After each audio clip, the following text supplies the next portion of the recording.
Ndabasuhuje bakunzi ba Iyungure BTV aho muherereye hose, Imana y'amahoro ibane namwe.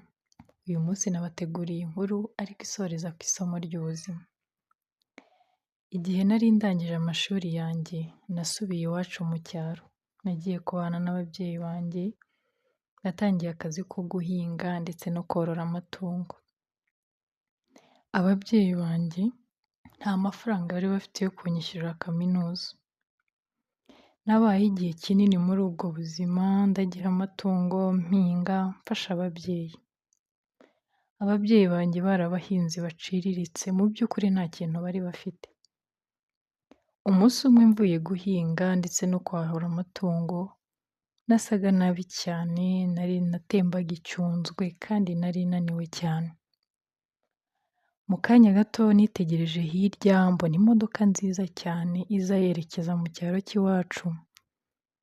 Naritegereje ngiye kubona mbona ni inshuti yanjye ya kera twiganye bitaga Mike.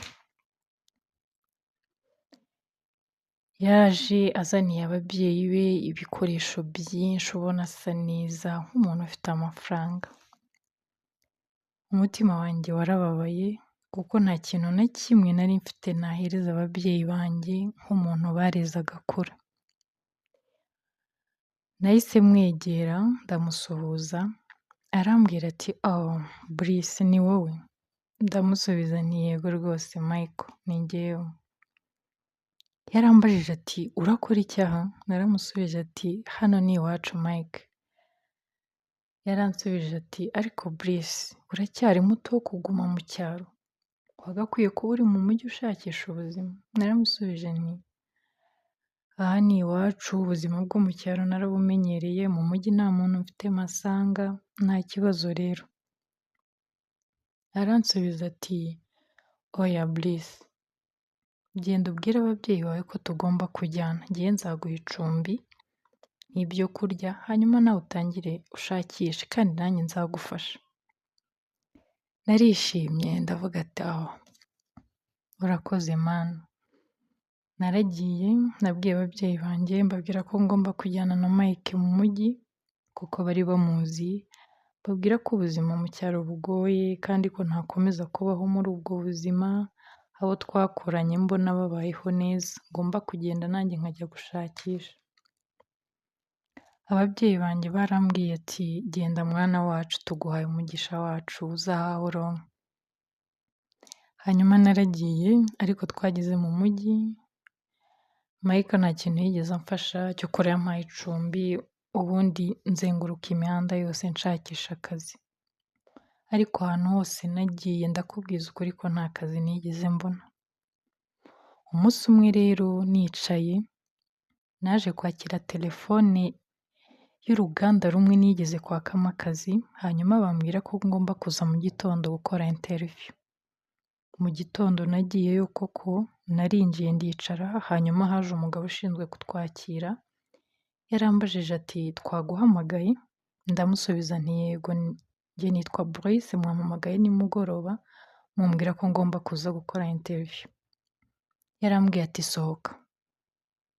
Ndamubwira nti "Ariko arambwira ati "Sohoka ntarahamagara abashinzwe umutekano ngo bagusohore." Yaramwitegereje ndamubwira nti "Urakoze." Hanyuma narasohotse ariko nagiye nibaza nti ese ni iki kibi nakoze? Ese naba nitwaye nabi? Ese ndagaragara nabi? Ariko muri ibyo byose nta gisubizo nabonye. Nahise mfata umwanzuro wo gusubira ku nshuti yanjye n'ubundi aho nabaga, namusanze yari kumwe n'inshuti ye y'umukobwa, yahise ambwira ati "Brice uragarutse?" Ndamubwira ati "Yego." Yarambwiye ati "Twari tugutegereje." Arambwira ati "Umukobwa w'inshuti yanjye ntago yishimira kubona uri hano, kuba uri hano biramubangamira, kandi mu kwezi gutaha tuzakora ubukwe. Rero twagiraga ngo witegure hanyuma ushake ahandi hantu waba." Nahise mubwira nti "Ariko Mike, urabizi neza ko nta handi hantu naba muri uyu mujyi, nta wundi muntu mpafite. Nta kazi ndabona kandi urabizi ko ari wowe wanzanye." Yaranshubije ati "Brice, urakoze. Icyo twashaka kukubwira cyari icyo, hasigaye nawe wishakemo igisubizo." Hanyuma narasohotse ngenda umuhanda wose nibaza icyo ngomba gukora, hanyuma nakiriye telefone ya papa, yarambwiye ati Brice uraho neza mwana wanjye, hashize igihe kinini tutavugana, nizere ko uri amahoro. Naramubwiye ati papa meze neza ariko aha ntabwo ibintu bimeze neza, sindabona akazi, muri make nta kintu mfite. Papa yarambwiye ati nguhamagaye nshaka kukubwira ko mama wawe ameze nabi, ararwaye kandi dukeneye amafaranga yo kumujyana kwa muganga. Nahise nicara ndavuga ati mana yanjye ubu noneho ndakora iki? Hanyuma papa yarambwiye ati ariko humura, ngiye gushaka abaturanyi dufatanye turebe uburyo twageza mama wa kwa muganga. Hanyuma aho narindi naricaye numva ibintu birandenze, numva sinzi icyo gukora, amarira yatangiye gushoka ku matama yanjye, numva ncitse intege ku buryo bugaragara. Hanyuma nkiri muri ibyo narebye hirya, nagiye kubona mbona umudamu araje yikoreye igitebo kirimo imineke, yaranyegereye aranyitegereza arambwira ati bite musore urarizwa n'iki? Naramubwiye nti mama ubuzima burashaririye ndi kumva nakwiyahura. Yarambwiye ati sigaho, ubu ndeba nanjye ndi umupfakazi, umugabo wanjye yapfuye mu mwaka ushize, niwe muntu wenyine nari mfite, singira ababyeyi, singira abavandimwe, niwe muntu wenyine nagiraga unyitaho, ariko ubu nanjye ndakomeye, haguruka ufate imineke urye uhage, hanyuma nushira inzara ukomeze utekereze ku gisubizo. Numvise ansubijemo imbaraga kuko nafashe imineke ndarya, hanyuma amaze guhaha yaransezeye arambwira ati ihangane ibintu bizagenda neza.